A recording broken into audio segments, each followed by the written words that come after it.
ربیع الاول شریف کا یہ مبارک مہینہ ہے۔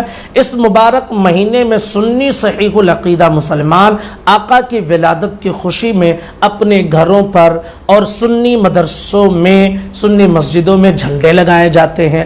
تو پھر اعتراض یہ ہوتا ہے کہ بھائی یہ جھنڈے لگانا ثابت نہیں ہے، حرام ہے، یہ فضول خرچی ہے، اس کا کوئی ثبوت نہیں ہے، اور نہ جانے کون کون سی باتیں کہی جاتی ہیں۔ تو آج اسی ٹاپک پر بات کر کے دراصل ہم ایک اہم پیغام آپ تک پہنچانا چاہتے ہیں۔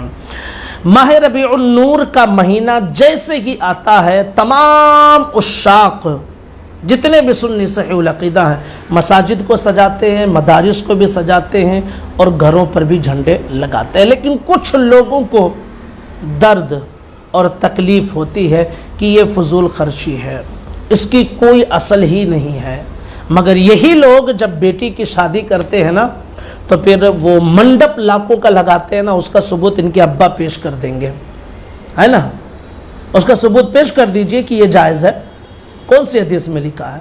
وہ تمہارے جو مولانا لوگ سیاستداں ہیں ان کی آفسوں میں جا کر دیکھو پارٹی کا جھنڈا لگا ہوا ہے، کون سی حدیث میں ہے بتا دو آ کے۔ پارٹی کے دفتر میں جھنڈے لگے ہوئے ہیں پارٹی کے، کہاں ثبوت ہے؟ مدرسے کا جلسہ ہوتا ہے، اشتہار اور یہ وہ سب لگاتے ہو، کون سا ثبوت ہے؟ تب فضول خرچی نہیں ہے۔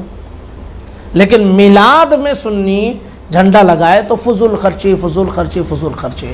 حقیقت یہ ہے کہ محبت رسول سے تم روکنا چاہتے ہو۔ آؤ میں تمہیں حدیث سنا دیتا ہوں۔ حضرت عباس رضی اللہ تعالی عنہ کے بیٹے ہیں جن کا نام عبداللہ ہے، اور حدیث میں انہیں عبداللہ ابن عباس یا ابن عباس بھی کہا جاتا ہے۔ انہی کی روایت کردہ ایک حدیث ہے جس میں حضور صلی اللہ تعالی علیہ وسلم کی ولادت کے وقت جو خوارق عادتوں کا ظہور ہوا تھا ان سب چیزوں کا ذکر کیا گیا ہے۔ ان میں سے ایک چیز یہ ہے کہ آگے بڑھتے بڑھتے حدیث میں انہوں نے بیان کیا کہ حضرت آمنہ نے ارشاد فرمایا کہ اللہ نے میری نگاہ سے پردہ ہٹا دیا، یعنی جب حضور کی ولادت ہوئی تب تو میں نے زمین کے مشرق و مغرب کو دیکھا اور میں نے دیکھا کہ 3 جھنڈے نصب کیے گئے، یعنی لگائے گئے ہیں، گاڑے گئے ہیں، ایک مغرب میں، ایک مشرق میں اور ایک خانہ کعبہ کی چھت پر۔ کب؟ حضور کی ولادت کے موقع پر، ایک مغرب میں یعنی پچھم میں، ایک مشرق میں یعنی پورب میں، اور ایک کعبے کی چھت پر۔ اب سب سے پہلے حوالہ سن لیجئے۔ اس روایت کو نقل کیا ہے امام جلال الدین سیوطی المتوفی 911 ہجری، الخصائص الکبریٰ جلد نمبر 1 صفحہ نمبر 82۔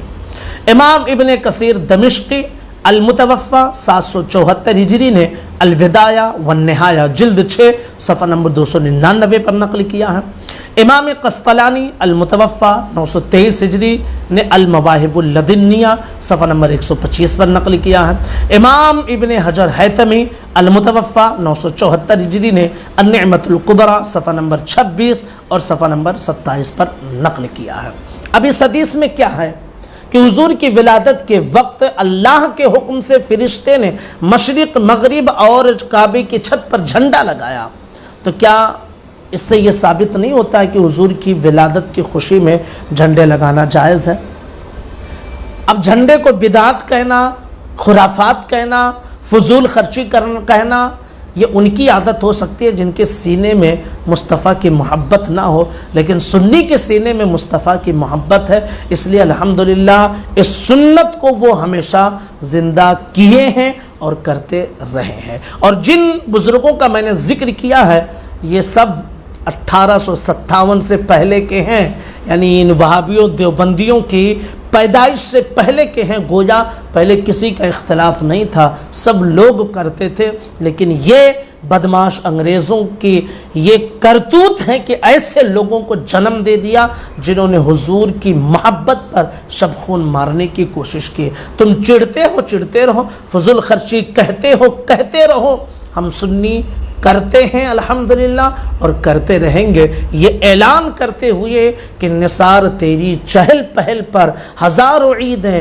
ربیع الاول سوائے ابلیس کے جہاں میں سبھی تو خوشیاں منا رہے ہیں، حشر تک ڈالیں گے ہم پیدائش مولا کی دھوم، مثل فارس نجد کے قلعے گراتے جائیں گے، اور خاک ہو جائے عدو جل کر مگر ہم تو رضا، دم میں جب تک دم ہے ذکر ان کا سناتے جائیں گے۔